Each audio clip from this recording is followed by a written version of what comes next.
오늘 우리가 함께 살펴보는 이 창세기 20장은 우리가 아브라함의 삶의 여정을 쭉 따라온 우리로서는 참 우리를 당황스럽게 만드는 그러한 본문의 내용입니다.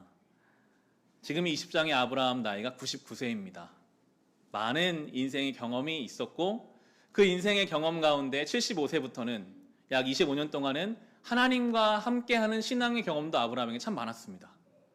지난주 본문만 하더라도 소돔과 고모라가 죄 가운데 멸망할 때 아브라함은 중보자의 사역을 감당했었어요. 하나님 앞에 기도하고 하나님이 그의 중보의 기도를 들어주시는 이러한 중보자의 영적 권위를 가졌던 이 아브라함인데, 그런데 오늘 본문은 아브라함이 하나님 약속한 자리를 떠나고 그 새로운 땅에 가서 두려워서 자기 아내를 누이라고 거짓말하고, 그러는 가운데 그 누이가 그 지방 사람들의 그 아내가 지방 사람 빼앗겨가는 이런 일들을 당하게 하시거든요. 1절 2절 말씀을 다시 보시면 아브라함은 마므레에서 네겝 지역으로 옮겨가서 가데스와 수루 사이에서 살았다. 아브라함은 그랄에 잠시 머문 적이 있는데 거기에서 아브라함이 자기 아내 사라를 사람들에게 자기 누이라 소개하였으므로 그랄 왕 아비멜렉이 사람을 보내서 사라를 데려갔다. 어떤 이유인지는 알지 못하나 하나님이 주신 은혜의 자리를 떠났어요. 여러분, 은혜의 자리를 떠나면요 시험이 찾아옵니다.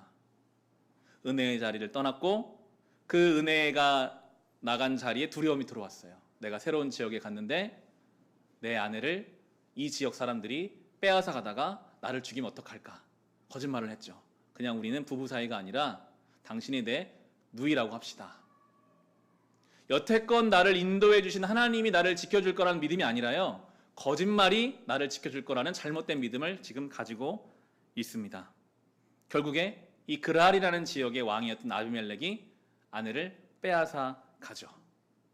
이 일은요 25년 전 아브라함이 75세 때 처음 하나님 말씀 듣고 가나안 땅에 왔은 그때에 똑같이 일어났던 일이 25년 만에 반복되고 있는 일입니다. 그때에는 처음 하나님 말씀 따라왔으니까 기근이 좀 오면 하나님 약속의 땅도 한번 떠날 수도 있겠죠. 그 말씀에 떠났다가 이집트에 내려가서 너무 두려워서 거짓말을 할 수도 있었다라고 생각할지 모르겠습니다. 그런데 25년이 지나는 동안 하나님이 많은 말씀을 주셨고 은혜를 주셨는데도 아브라함은 똑같은 문제에 넘어지고 있는 이 모습을 보면서 우리로서 참 당황하게 만듭니다. 그러면 그동안 아브라함이 경험한 하나님의 은혜는 무엇인가? 아브라함은 하나님과 함께하면서 정말 하나도 변하지 않은 것인가? 그런데 그 당황하는 감정은요 사실 우리를 바라보시는 하나님의 감정일 수도 있습니다. 우리가 이 아브라함과 얼마나 다를까요? 하나님 은혜를 경험했죠. 하나님을 압니다. 하나님이 인도해 오신 것도 알아요. 그런데 오늘 또 우리는 나의 삶에 어떤 문제가 다가오면 이 아브라함처럼 마치 하나님을 모르는 사람처럼 반응할 때가 있어요. 스스로 당황해요. 내 믿음은 없는 것인가? 나는 왜 이 상황 속에서 이런 말을 했을까? 이런 결정을 했을까?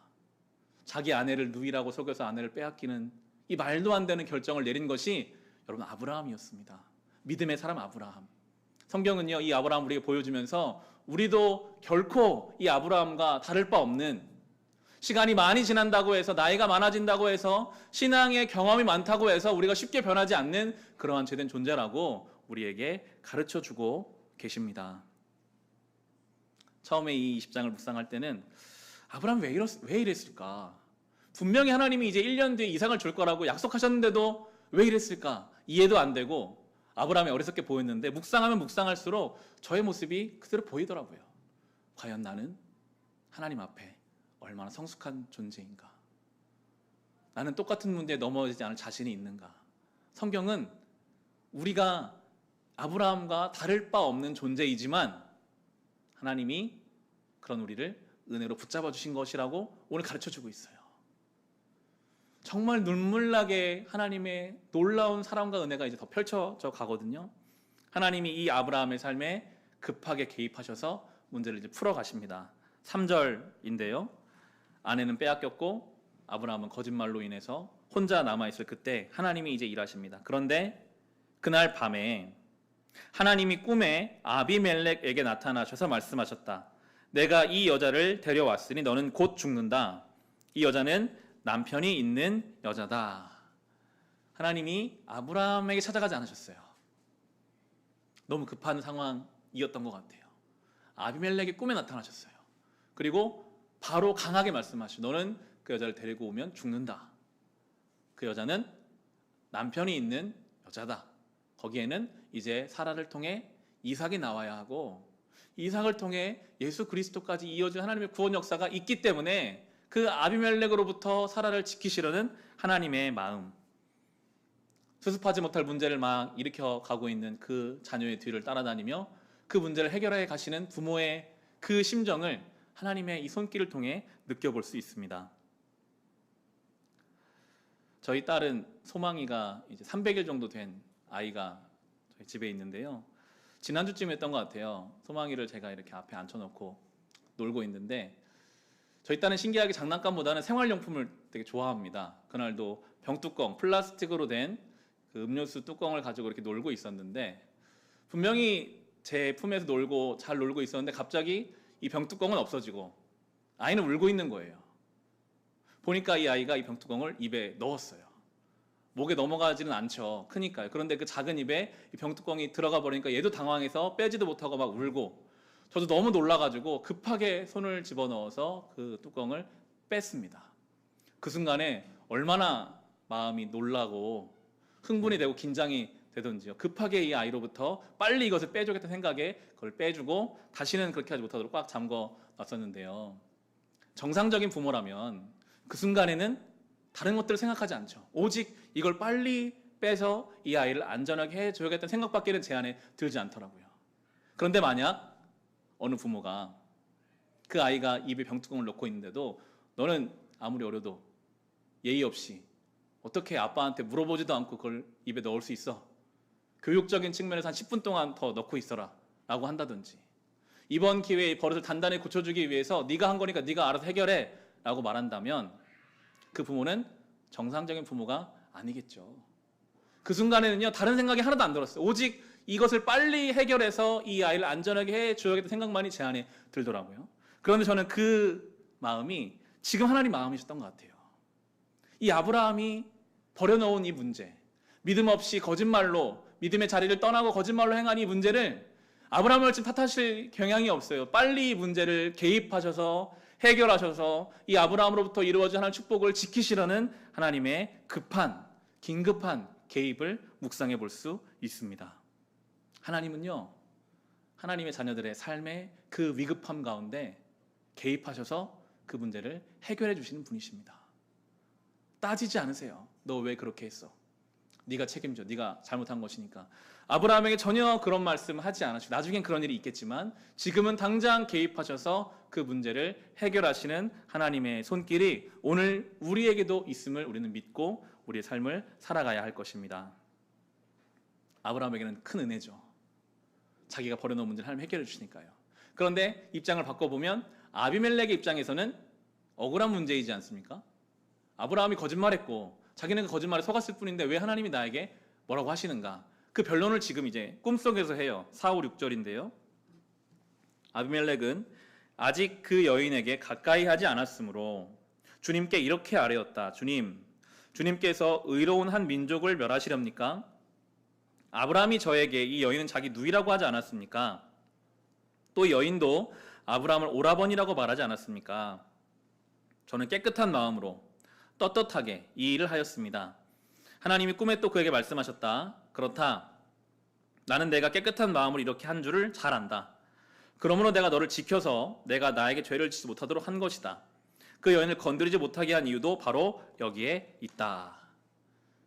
깨끗하고 명확하게 그 일을 행했고 하나님도 지금 인정하세요. 그래 맞아. 너는 잘못이 없어. 라고 말씀하시는데 하나님은 아브라함 편을 들고 계시잖아요. 때로 우리가 만나는 사람들 중에 예수를 믿지 않는데 굉장히 깨끗하고 정확하고 예의가 있고 바른 사람들이 있어요.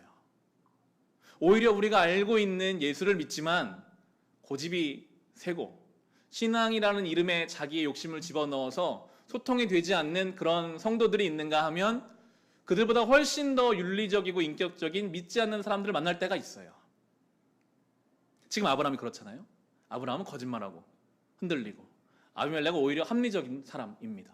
그런데 하나님은 그 아브라함이 거짓말을 하고 부족하다고 해서 치워버리시는 것이 아니라 아브라함 편을 드세요. 하나님이 성도를 사랑하시는 이유는요, 우리가 윤리적이어서 깨끗해서 합리적이어서 우리를 사랑하시는 게 아닙니다. 하나님과의 관계 때문에 우리를 사랑하시는 거죠. 부모가 자녀를 왜 사랑합니까? 관계. 우리는 하나님과 예수 그리스도의 그 십자가라는 놀라운 값으로 인해 부모와 자녀 관계가 맺어졌습니다. 우리는 아브라함처럼 믿음이 없고 때로는 정말 부족해도 하나님은 그런 우리를 사랑하세요. 죽기까지 사랑하세요. 끝까지 사랑하십니다. 그것이 우리를 향한 하나님의 사랑이기 때문에 성도의 믿음이 깊어지면 깊어질수록 겸손해지게 됩니다. 내 모습이 아브라함 같거든요.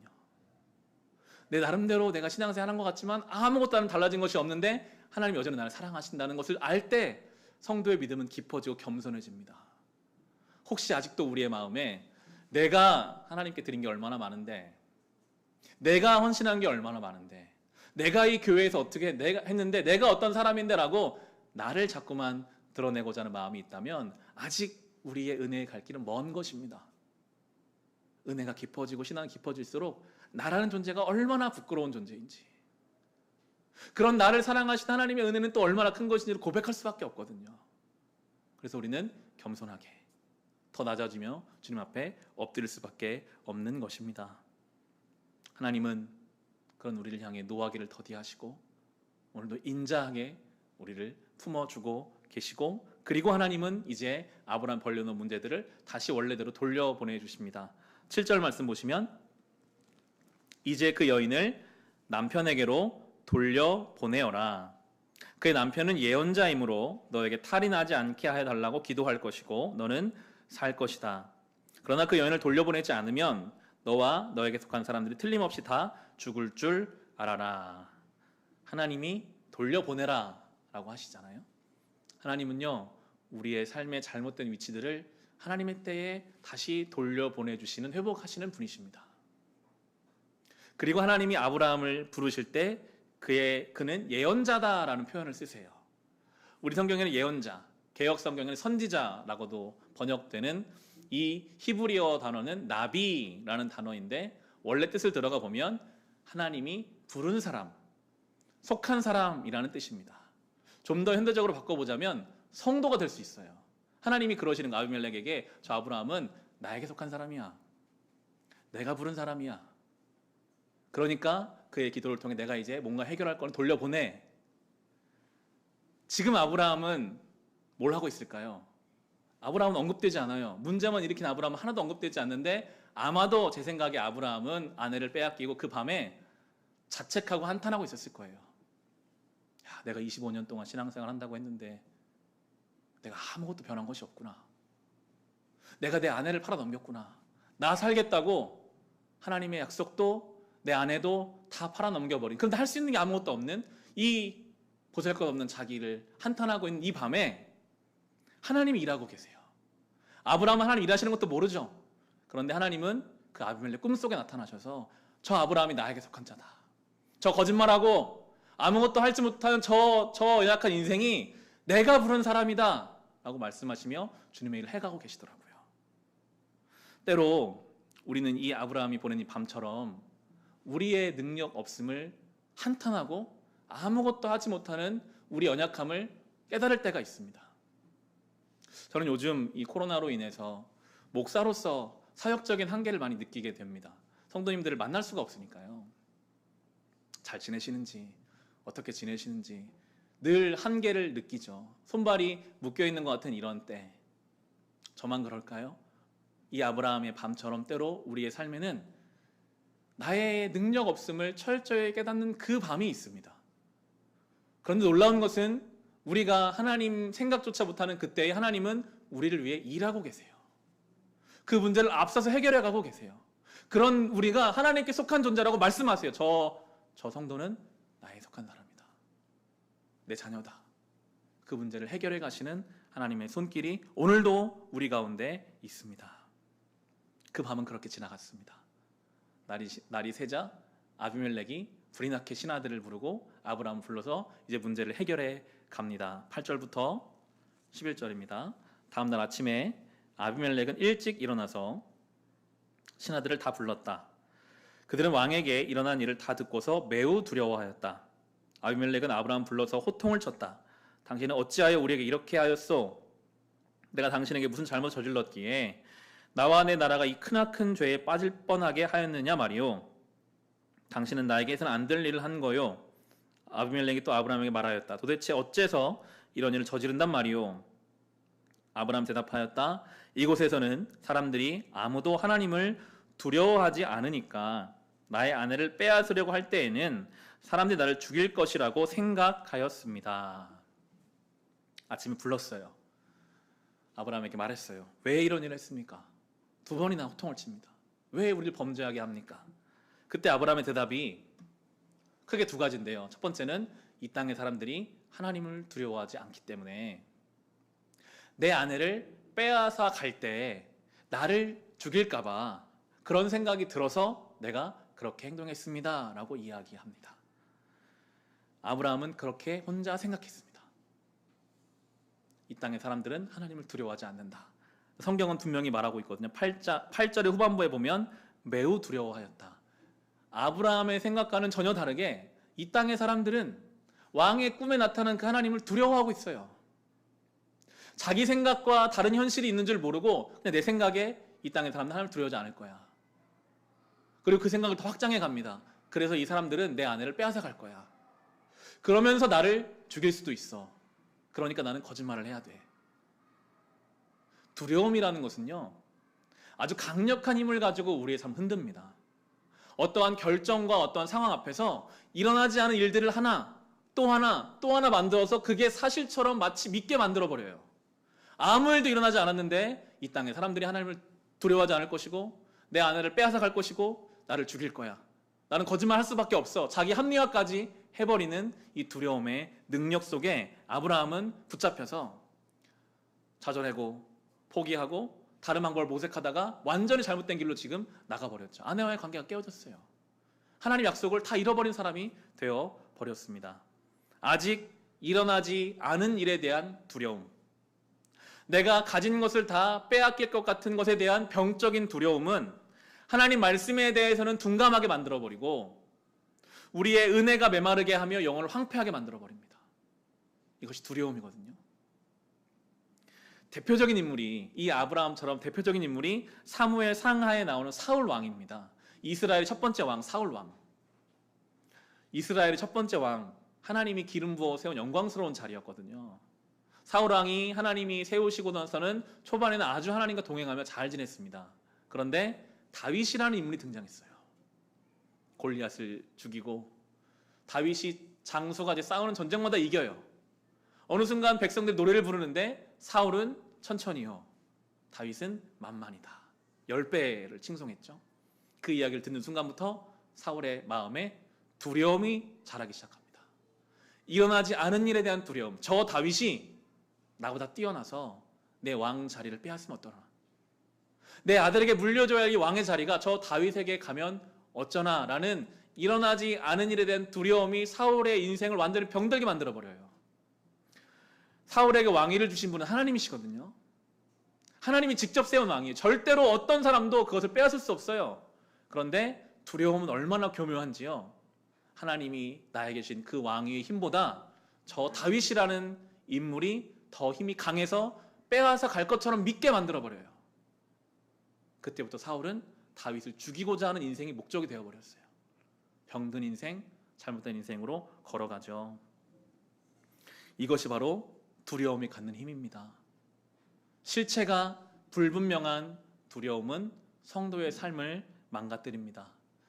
그렇게 생각해 보게 되더라고요. 두려움은 마치 안개와 같다라는 생각을 해봤어요.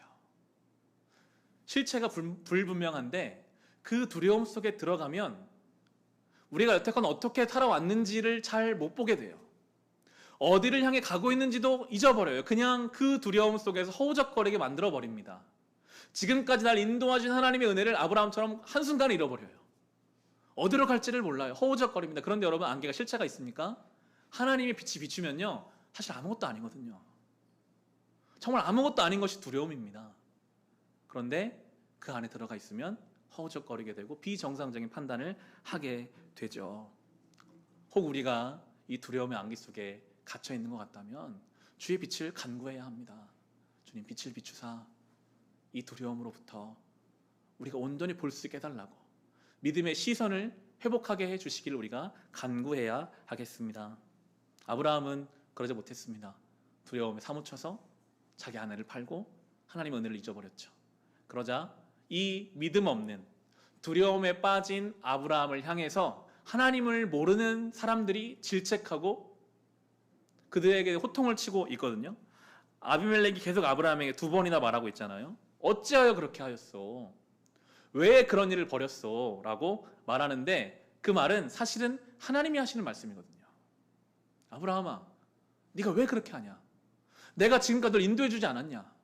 때마다 내가 너를 도와주지 않았느냐? 그런데 왜 너는 또 믿음 없이 행동하느냐라고 하나님이 믿지 않는 사람들의 입을 통해서 믿는 성도들을 질책하십니다. 이 시대에 교회와 성도가 믿음으로 살지 못하고 두려움에 빠져 있으면, 성도된 삶을 살지 못하면 세상이 교회를 질책합니다. 당신들은 민당하면서 왜 그렇게 삽니까? 하나님이 그렇게 우리에게 말씀하시죠. 아브라함이 부르심 받을 때만 하더라도 아브라함은 복의 근원이 될 거라라고 부름받았어요. 아브라함은 복의 근원이 돼야 되는 사람이에요. 그런데 지금 복의 근원이 아니라 아브라함 때문에 이 아비멜렉의 집안에 저주가 내리고 있거든요. 성도는 복의 근원 돼야 합니다. 성도가 존재하는 가정과 그 일터는 그 성도 한 사람 때문에 복이 흘러가야 합니다. 교회가 존재함으로 이 도시가 거룩해져야 합니다. 그런데 성도와 교회가 그렇게 믿음을 서지 못할 때 오히려 책망받고 질책을 당하고 근심의 거리가 될 수밖에 없는 것입니다. 내 경험, 내 감정, 어떤 내 상황 파악으로만 내 인생을 끌고 가려다 하다 보면 그렇게 돼요. 우리가 붙잡아야 할 것은 어떠한 상황 앞에서 주님이시라면 지금 어떻게 하실까? 라는 질문을 자주 하는 것이 저는 구체적인 방법이 되겠더라고요. 지금 나를 두렵게 하는, 지금 나를 뭔가 흔들려고 하는 그 상황 앞에서 내 생각대로 이걸 밀고 가지 말고 잠깐 멈춰서서 주님이시라면 지금 어떻게 할까? 정말 나랑 안 맞는 그 사람, 정말 나를 밤잠 이루지 못하게 하는 이 상황, 우리는 그 속에서 또 하나를 만들어 가잖아요. 그럼 이렇게 될 것이고 이렇게 될 것이고. 그렇게 두려움을 쌓아가는 일을 멈춰두고 예수님이시라면 지금 이 상황에서 어떻게 하실까? 우리가 주님을 따라갈 수는 없지만 그 질문을 던지는 것만으로도 우리는 온전한 길을 붙잡을 수 있고 두려움으로부터 빠져나올 수 있는 능력이 얻어지게 될 것입니다. 아브라함의 염려는 이루어지지 않았죠. 하나님이 지켜주셨습니다. 빼앗겼던 아내가 돌아오게 하십니다. 다 수습하세요. 17절, 18절입니다.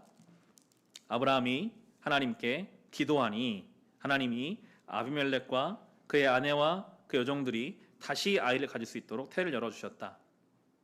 아비멜렉이 아브라함의 아내 사라를 데려간 일로 주님께서는 전에 아비멜렉 집안의 모든 여자의 태를 닫으셨었다. 아브라함이 기도합니다. 여러분, 아브라함이 기도할 때 어떤 마음이었을까요? 부끄러웠을 것 같아요. 거짓말했던 사람, 하나님 약속을 모르는 것처럼 행동했던 그 사람. 근데 하나님은 그 아브라함이 기도하게 하시고 그 아브라함의 기도를 통해서 닫혀있던 태의 문들을 열어주세요.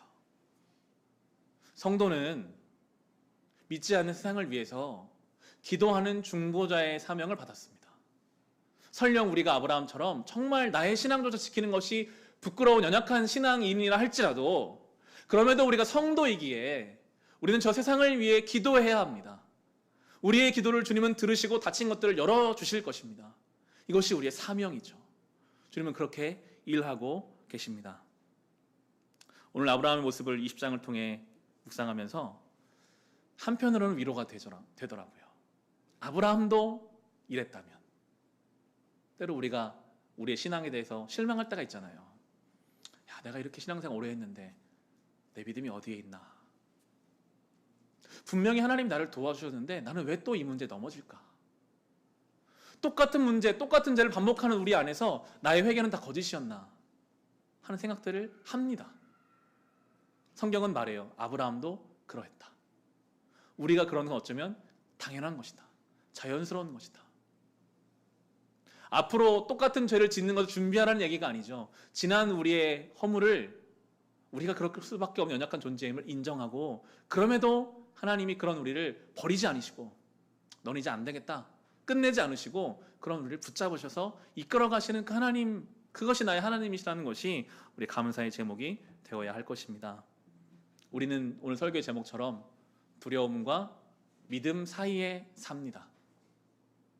현실이 우리에게 던지는 두려움, 교묘하고 아주 강력하게 두려움으로 우리를 휩싸 버립니다. 그리고 하나님을 향한 믿음, 이 둘 사이에는 늘 긴장관계, 그 속에 우리가 있어요. 어떻게 우리는 두려움이 아니라 좀 믿음으로 살 수 있을까요?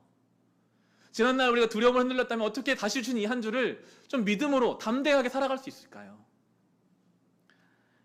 이 결론을 주중에 묵상했던 신명기 말씀으로 결론을 내고자 합니다. 신명기 17장을 한번 가보겠습니다. 두려움이 아니라 믿음으로 살아낼 수 있는 방법.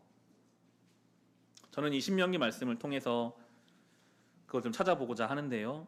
신명기 17장 16절부터 보시면 왕을 세우는 이야기가 나옵니다. 하나님이 이제 가나안 땅에 들어가면 왕이 세워질 때가 올 것인데 그때 왕을 어떻게 세워라라고 가르쳐 주세요. 성경이 하나님이 인정하시는 왕은요, 주어진 자리에서 결정하고 책임을 지는 왕의 역할을 하면서 하나님을 왕으로 모신 왕이에요. 세상의 왕과는 달라요. 자기 마음대로 다 하는 그런 왕이 아니라 나에게 주신 것은 최선을 다해 결정하고 책임지지만 궁극적으로는 주님 앞에 속해 있는 사람, 그게 바로 하나님이 세우시는 왕이고 그게 성도더라고요. 우리에게 주신 가정과 직장과 일터에서 최선을 다해서 결정하고 판단하고 책임지지만 우리는 하나님께 속해 있는 존재임을 늘 인정하고 사는 것이 성도의 삶인데, 그 제대로 된 왕에게는 세 가지를 하지 말라고 하시고 한 가지를 하라고 하세요. 16절, 17절입니다. 하지 말라고 한 세 가지가 나옵니다. 왕이라 해도 군말을 많이 가지려고 해서는 안 되며 군말을 많이 얻으려고 그 백성을 이집트로 보내서도 안 됩니다. 이는 주님께서 다시는 당신들이 그 길로 되돌아가지 못한다고 말씀하셨기 때문입니다. 왕은 또 많은 아내를 둠으로써 그의 마음이 다른 데로 쏠리게 하는 일이 없어야 하며 자기 것으로 은과 금을 너무 많이 모아서도 안 됩니다. 군말을 모으지 마라, 결혼을 많이 하지 마라, 재산을 많이 모으지 마라, 세 가지를 말씀하세요. 군마는 군사력이거든요. 군사력이 있어 전쟁을 하죠. 결혼을 하는 것은 그 당시 정략 결혼입니다. 주변 나라들과 정치적인 동맹을 맺는 것, 정치력을 말하죠. 그리고 재산. 그 당시에 모든 왕들은 다 세 가지를 통치했습니다. 군사력이 있어야 하고, 정치적으로 다른 나라 동맹을 맺어야 하고, 그리고 재산이 있어야 하죠. 그런데 이 세 가지를 가지고는 결코 두려움에서 벗어날 수 없음을 하나님은 알고 계셨어요. 내가 아무리 군사력이 있어도요, 더 큰 군사력을 만나면 두려워져야 아무것도 아니에요. 그건 많은 정치적인 관계를 맺다가도 몇 개 관계가 끊어지면 그로부터 오는 두려움이 있고요, 재산은 언제든지 날아갈 수 있고 더 큰 재산 앞에서 위축되게 되는 것을 알기 때문에 하나님은 그런 것들에, 세상의 방식에 매이지 말고, 그리고 해야 할 것, 18절부터 20절입니다. 이것이 하나님이 세우신 왕이요 성도가 살아가야 할 방법이 되는데요. 18절에서 20절입니다. 왕 위에 오른 사람은 레위 사람 제사장 앞에 보관되어 있는 이 율법책을 두루마리에 옮겨 적어 평생 자기 옆에 두고 읽으면서 자기를 택하신 주 하나님 경외하기를 배우며 이 율법의 모든 말씀과 규례를 성심껏 어김없이 지켜야 합니다. 마음이 교만해져서 자기 결례를 업신 여기는 일도 없고 그 계명을 떠나서 저러나 우러나 치우치지도 않으면 그와 그의 자손이 오래도록 이스라엘의 왕위에 앉게 될 것입니다. 하나님 말씀을 적어서 평생 옆에 두고 읽으면서 하나님 경외하기를 배우라고 하세요. 그러면 좌로나 우로나 치우치지 않는 균형 있는 삶을 살게 될 것이고 교만해지지 않을 것이고 그 복이 자손에게까지 흘러가게 될 것이다라고 약속하고 계십니다. 하나님 말씀을 옆에 두고 그 말씀을 가지고 내가 오늘 나의 삶에서 어떻게 하나님을 경외할 것인가를 배우는 사람, 나의 삶의 이 문제를 내가 어떻게 해결함으로 주님을 경외할 것인가를 말씀 속에 찾는 사람, 그것이 진정한 왕이요 두려움이 아니라 믿음을 따라갈 수 있는 존재라고 우리에게 가르쳐주고 계시죠. 저는 이 말씀을 옆에 두고 하나님 경외하기를 배우라 하는 것이 예배라고 묵상하게 되었습니다. 여러분, 그것이 예배입니다. 이러한 공예배이든 아니면 여러분이 개인적으로 주님 앞에 드리는 개인의 예배이든 그 시간마다 여러분이 지금 당면한 삶 문제를 가지고 주님 앞에 씨름해야 돼요. 주님, 제가 이 문제를 어떻게 하면 좋을까요? 내 자녀를, 내 일상의 이 문제들을 내가 어떻게 믿음으로 풀어낼 수 있을까요? 두려움이 아니라 믿음으로 살아갈 방법이 무엇일까요? 기도하면서 말씀을 묵상하고 말씀을 묵상하면서 지혜를 찾고 하나님의 은혜를 구하는 그 자리, 그 시간, 우리의 삶에서 필수적으로 예배가 있어야만 우리는 믿음으로 살아갈 힘을 얻는 것입니다. 여러분은 예배를 어떻게 하나님 앞에 지키고 계십니까? 그냥 주일이니까 내가 정해진 시간에 그냥 마음을 가지고 나오고 있지는 우리가 않을까요? 예배를 사모하며 준비하는 것이 우리에게는 참 중요합니다. 저희 집에 아이들이 태어나기 전에는 아내와 함께 항상 TV도 자주 보고 드라마도 보고 뭐 이런 시간들이 있었어요. 근데 아이들 태어나니까 뭐 전혀 불가능해지더라고요. 그러다가 요즘에 아내와 함께 한 가지 보는 TV 프로그램이 있습니다. 목요일 저녁에 하는 슬기로운 의사생활이라는 TVN 드라마가 있어서 아내와 함께 재밌게 보고, 저희 아내는 정말 팬인 것 같아요.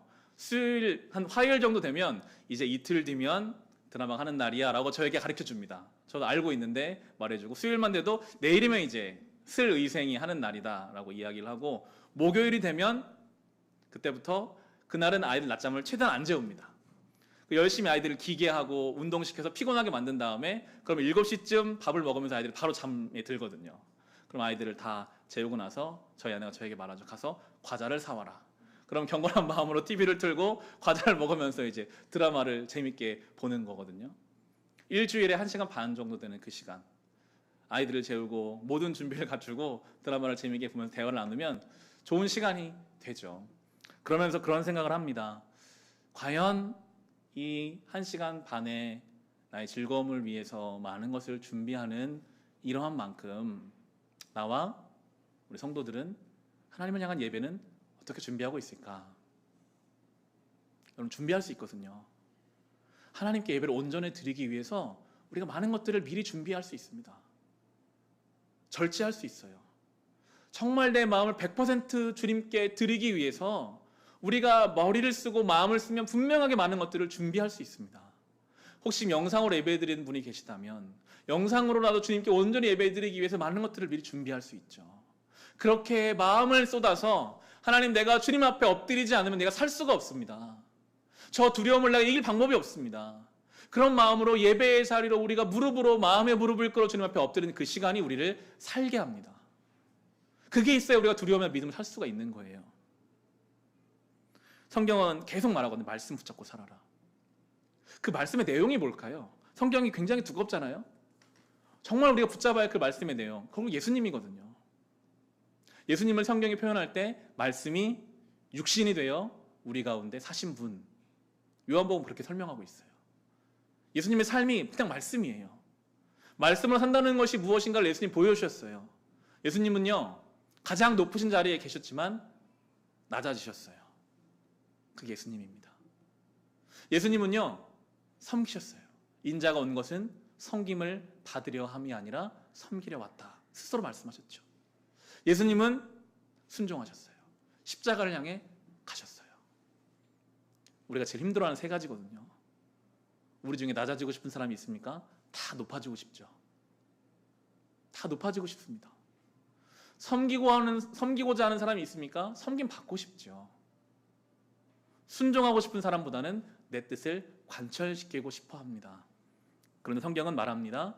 말씀이신 예수 그리스도를 옆에 모시고 그분을 닮아가고 따라감으로 하나님 경외하는 법을 배우라. 저는 그래서 이 3가지에 뭔가를 좀 붙여봤습니다. 낮아지는 것은 비천한 것이 아니라 낮아지는 것이 영광스러운 것이다. 섬기는 것이 억지로 하는 것이 아니라 섬기는 기쁨. 순종이 힘이 없어 복종하는 것, 굴종하는 것이 아니라 순종에는 능력이 있습니다. 예수님이 가장 높으신 분이었지만 낮아짐으로 영광스럽게 되셨어요. 예수님이 그 제자들의 발, 이제 몇 시간 뒤면 자기를 배신할 제자들의 발을 기쁨으로 씻어주셨어요. 예수님이 십자가의 그 길을 순종하심으로 죽음의 권세를 이기는 능력을 나타내셨습니다. 우리도 이 말씀을 옆에 두고 낮아지는 영광을 누리며 섬기는 기쁨 속에서 순종의 능력을 경험하며 살아갈 때에 두려움과 믿음 사이에서 우린 두려움이 아니라 믿음의 길을 걸어갈 수 있을 것입니다. 이 말씀 기억하며 이 한 주 살아갈 수 있으시기를 주님의 이름으로 축원합니다. 이 시간 주신 말씀으로 같이